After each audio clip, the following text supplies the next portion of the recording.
ఒక ఇల్లు అనేది కొనుక్కున్న తర్వాత హౌసింగ్ లోన్ తీసుకుని ఇల్లు కొనుక్కున్నాక అప్పుడు నాకు ఒక ధైర్యం వచ్చింది.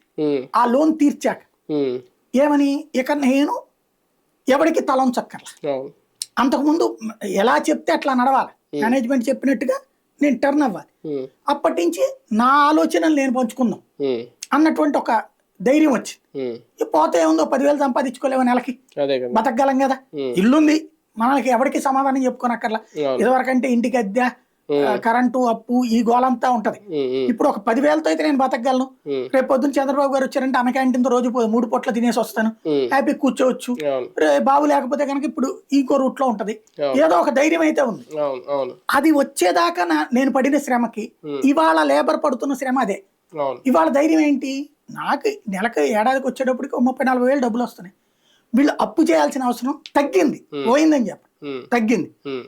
అప్పుడు ఏమంటున్నాడు, ఈ తన ఇంటి యజమాను, తన పొల యజమాను నాకు ఇంత ఇస్తేనే వస్తానంటున్నాడు.